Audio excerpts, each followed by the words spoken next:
Okay. Are you good? Is that close enough? We're on the air now. Oh, we are? Cool. Welcome back to Trib Live Radio, everybody. I'm Mike Graw.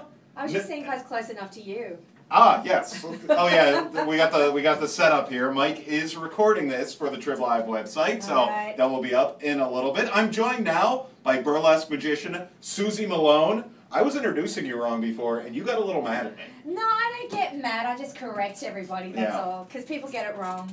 Yeah, it's not burlesque magician Suzie Malone appearing at Blush, 9th Street downtown, tonight, tomorrow, and Saturday night. Yes. Is this your first time appearing at Blush? Have you been? It is? And you know what? I have to say, it's awesome for me because I just found out it's the original Edison building, which is one of the first burlesque houses that actually Gypsy Rose Lee and Sally ran, which you probably have no idea who that is. You lost me there a little bit though. But for me, being a burlesque artist, it's like huge. It's major. They were like the biggest stars back in the day. And I'm telling by your accent that you are not from Pittsburgh originally. No, I'm not from Pittsburgh at all. Where are you from? I'm from down south. Yeah, down south? I'm from way down south. I'm from Australia, actually. Yeah. Mm-hmm. What part Sydney, of Australia? Sydney, Australia. You're from Sydney? Yeah, you know, like when you're watching the fireworks on New Year's, and they always show the Australian ones off of the Harbour Bridge. That's where I'm from. In front of the Opera House. That's right. Yeah. You're not dealing with a total dolt here. A mild dolt, but not a total dolt. No, not at all. You mentioned that you just got a Twitter account. I just got Twitter last week under sufferance. Because I'm at Facebook all day long, that's fine, but Twitter, I'm still getting used to it. You'll love it. What is your Twitter handle? You'll love it once you get really? Oh yeah. I mean, it's like the vastly superior social media in my opinion. Wow. I'm just way too cool for Facebook at this point. Oh really? Oh, that's really the big problem. I feel slightly inferior sitting next to you. So what is your Twitter handle? It's Suzie Malone. That's Suzie Malone, isn't it? See, I don't even know how to address the address. Yeah, I mean, I don't know. Okay. At Suzie Malone. Yeah, at Suzie Malone. Just use my name. Suzie. Google my name. Do whatever. It'll all come up. S-U-Z-I-E. I-E-M-A-L-O-N-E. That's it. At Suzie Malone. S-U-Z-I-E-M-A-L-O-N-E. We're getting her more followers by the minute here on Trib Live Radio. Or you could just Facebook me too. Or just Facebook, or if you want to go with that old social media, whatever.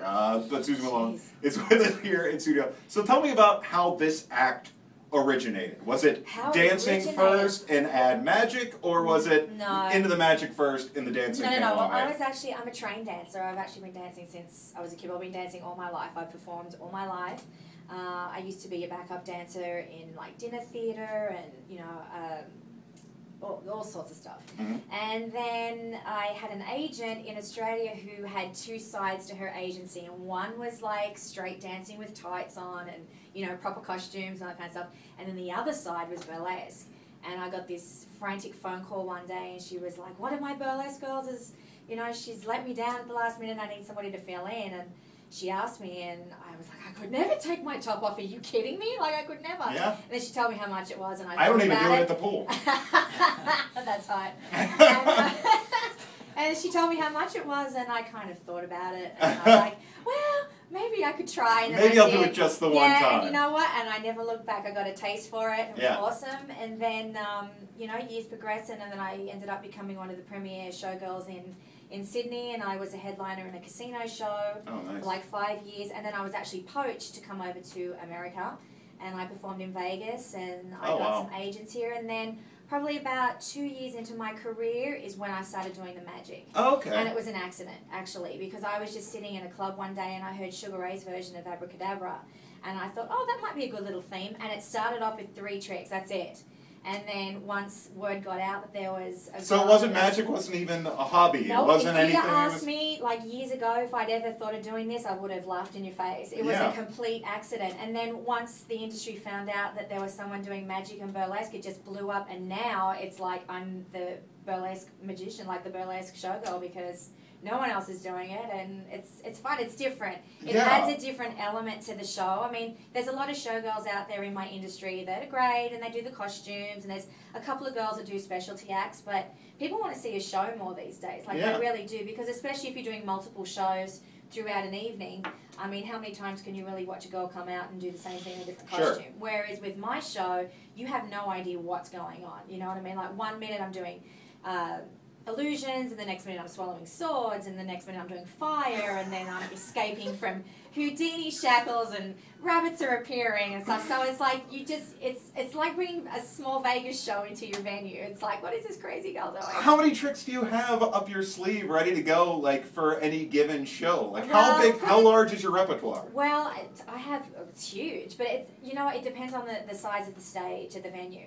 Like Blush is, it's a kind of a smallish kind of stage, but we can make it work. I mean, I have venues. 2 weeks ago I was performing in Albuquerque, and I made a girl appear on stage. So it depends on the size of the stage. I can do anything. I even make a table levitate, and I'll be doing that probably on Friday and Saturday night. So there's going to be different illusions over the course of the show. Every single show that you come to is a completely different show. So if you come for the evening and you're there to see 3 shows, however many shows, every show will be different. Nothing's repeated. Wow. So yeah. So put it this way, I travel with some heavy bags. So I bet. 3 70-pound bags.